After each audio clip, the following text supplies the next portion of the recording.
Long before words had weight and names had stories, the world turned under a quiet sky that kept its treasures close.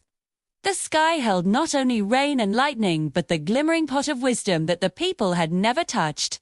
The great sky god kept that pot upon a high shelf of clouds and watched the earth with a patient eye. Birds could flap their wings and gods could whisper among themselves. But the pot of wisdom remained sealed, guarded, and private, until a small clever spider named Anansi decided that the world below could not be left ignorant. Anansi lived among the trunks and roots where children played and elders mended nets. He was small, with a body like a shaded bead and legs that moved like questions. He had laughed at riddles and stitched together stories out of broken leaves. But his laughter felt thin beside the deep knowing he saw in the elders' slow hands. Pride fed him, curiosity ate at him. And before long, he wanted not only to hear the wise words, but to own them. At night, when the moon carved thin silver paths and even the river seemed to hush, Anansi spun a plan. He crept across the Midlands and climbed the tall palm that reached higher than any home. He spun silk no human saw and tied knots that spoke to no one. The world smelled of wet earth and distant smoke. He whispered his cunning into the threads he made, and under the stars, he climbed until he found a ladder of clouds leading to the sky god's shelf. The sky god slept like a mountain, vast and slow, and the pot of wisdom shone beside him like a black moon. The pot held not only answers but the names of things that had never been named, songs that had not yet been sung, and remedies for sorrow that had not been felt. Anansi took the pot between his legs, careful and trembling. And as he climbed down into the world below, he felt the weight of whole lifetimes pressing into his hands. He was proud beyond measure. He imagined himself perched upon the highest termite mound, the pot at his feet. Every villager, hunter, and child coming to him to ask and to learn. He imagined riches of respect and the kind of power that put his webs across doorways and whispered his name like thunder. He walked with a strut that made leaves lean toward him, and when his son, Kwiku, looked up from spinning his own thread and said, "Father, put the pot on your back and climb the tree," Anansi heard the words like a small pebble and felt them as an insult.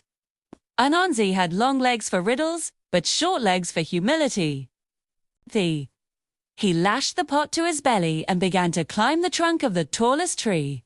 The bark scraped his legs like a drum, the pot slipped and jostled, and every step became a negotiation between muscle and secret. Reached for a fork in the branches, pulled himself up, and with every motion the pot bounced against his chest as if the world inside it were trying to leap out. Halfway up, breathless and puffed with the thrill of victory, he heard his son call again. The voice was patient and open, the voice of someone who had watched and learned. "Father, if you secure the pot on your back and tie it across the shoulders, you will climb without slipping." Anansi heard the counsel as if picks had been thrown at him. Pride rose like dust. He scolded his son with a sharp string of words and pushed the pot harder against his belly. The branch at the top was slick from rain and old sap. Anansi reached for it, his legs burning, his eyes blurred with wanting. The pot slid. He cursed and reached with all 8 limbs, but could not find a hold. In fury at his son's advice that he had refused, in anger at his own weakness, he flung the pot down to the earth. The pot did not fall a simple fall. It struck the soil and shattered like night, spilling into 1,000 new dawns. Wisdom flew from the broken pieces like steam from cooking goats. It scattered across the land in bright hurtling shards, slipped into the thatch of houses, fell into children's hands, dove into the mouths of mango trees, settled into the bones of hunters and the palms of midwives. Wisdom lodged in the songs of fishermen and the grins of market women. Once smashed, it could not be gathered back into one place. People woke the next morning with sudden gnawing. Mothers found an easy rhyme to calm a crying baby.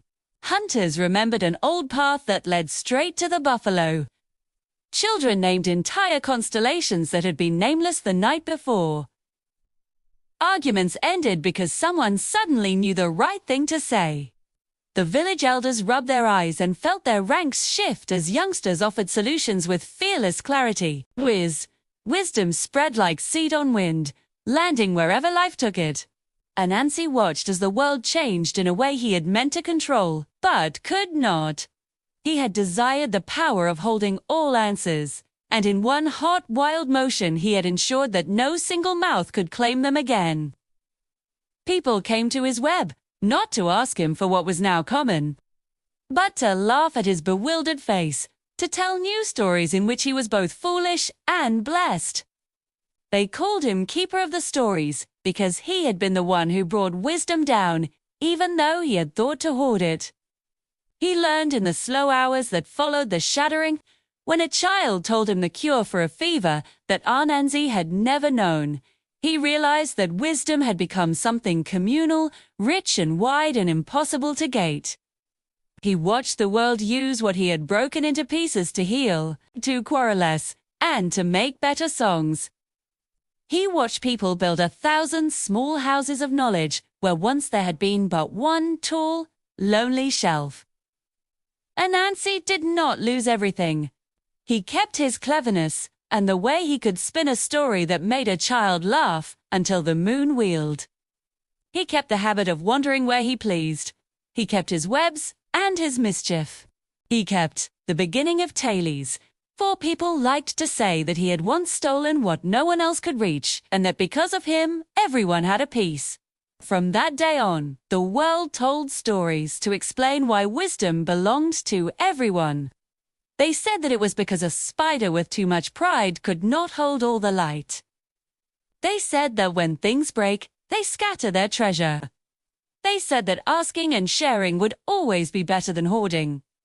When a child snatched a new answer from the air and ran to teach it to an elder, they laughed and called Anansi by name and made him into the pattern that tied their tailies together. The spider spun new webs and new lies. And sometimes he was clever and sometimes foolish. But every time someone gathered beneath a baobab to listen, a piece of wisdom passed from one palm to another.